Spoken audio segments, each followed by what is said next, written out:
Hey everyone, welcome back to The Explainer. Today we are absolutely dissecting fear. And I don't mean those loud, messy, in-your-face cinematic jump scares. Nope, we're talking about that creeping, quiet dread that actually gets under your skin.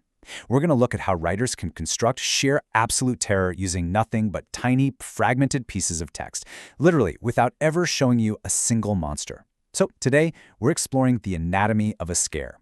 We'll be looking at two very different sources. One is totally grounded in modern, isolating technology, and the other, well, it's rooted in ancient communal silence.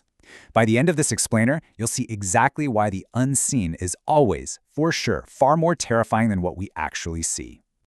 Okay, let's dive right into this. What exactly makes a 2:13 a.m. notification so terrifying? I want you to anchor yourself in a really relatable, everyday habit. Just imagine the visceral feeling of your own phone suddenly vibrating and lighting up a pitch-black room in the dead of night. It's 2:13 a.m., you're completely alone, or, well, at least you think you are. You're completely vulnerable, right? At that hour, a sudden notification rarely brings good news, does it? It totally disrupts the safety of your sleep and demands your immediate attention. That little glowing rectangle becomes your only connection to the outside world, but suddenly it also becomes a beacon in the dark. Now, I want to read this exact excerpt from our source text, Echoes from the Blue Glow. Just listen to the atmosphere it builds here. A dark bedroom at 2:13 a.m. Ali sits on his bed, lit only by his phone's blue glow. The room is messy and shadowy. A notification appears. Hamza, voice message. You can feel that profound sense of modern digital isolation, can you? It's this hushed, thriller-like scenario. Ali is just bathed in that unnatural, cold blue glow. It's him, the shadows, and this sudden, totally unexpected digital intrusion. The tension is incredibly thick, and the author nails it in just a few short sentences. And honestly, this brilliantly illustrates the mechanics of suspense. Let's look at the contrast here. On the one hand, we have the ordinary. Getting a voice message from a friend named Hamza is a completely mundane, everyday digital event. We literally all get them all the time. But then, on the other hand, we have the ominous. The source notes a subtle shadow distortion in the room, hinting at something unseen. This is a real game changer. The author is creating immediate heart-pounding tension by violently colliding the everyday safety of a phone notification with a looming physical threat right there in the room with Ali.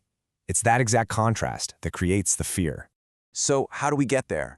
The author escalates the panic in three rapid, distinct narrative beats. Step 1, the setup, the blue glow. It's so isolating. It narrows Ali's field of vision entirely to that tiny screen, basically blinding him to the rest of the dark room. Next up, step 2, the trigger, Hamza's voice message. The ominous tone of the notification just shatters the silence. And finally, step 3, the terrifying climax, the shadow distortion.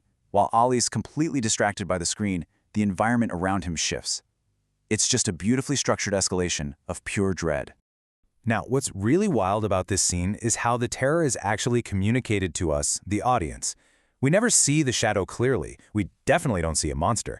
Instead, we see Ali's visceral reaction. He whispers in fear. He's consumed by confusion and anxiety.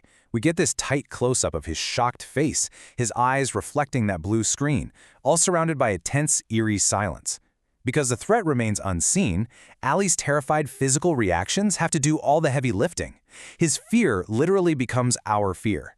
We're basically looking in a mirror, experiencing his dread directly through his physical response.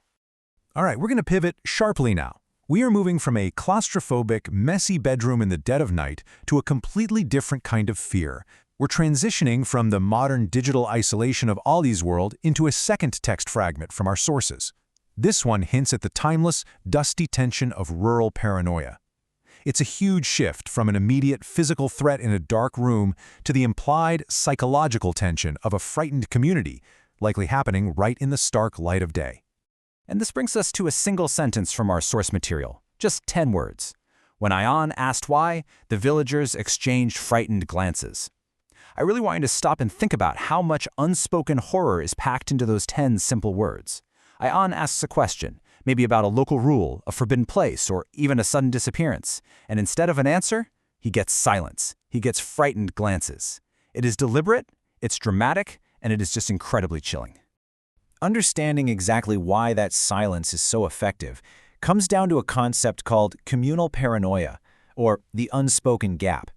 Basically, This is the terrifying realization that a group of people shares a dark, fearful secret that they are literally too afraid to speak aloud. A community's collective, frightened silence is almost always far scarier than an overt threat. Think about it.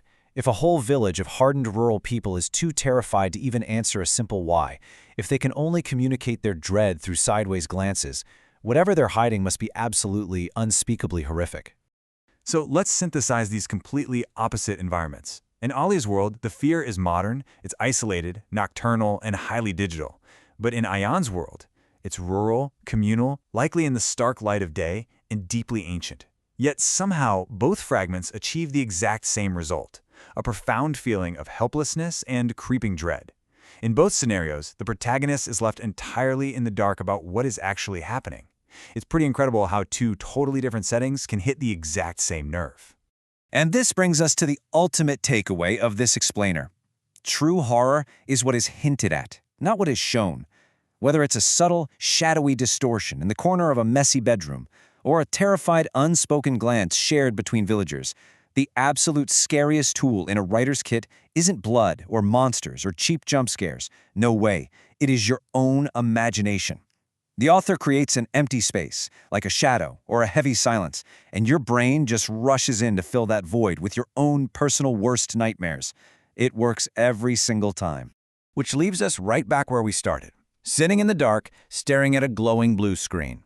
We know the shadow is moving, we know the terror is building, but the most lingering, provocative question of all, the one that's probably going to keep you awake long after this explainer is over, is this. What did Hamza actually say in that voice message? Did he warn Ali? Or was that voice message not from Hamza at all? We'll leave you to think about that in the dark. Thanks so much for joining me on this explainer, and we will catch you next time.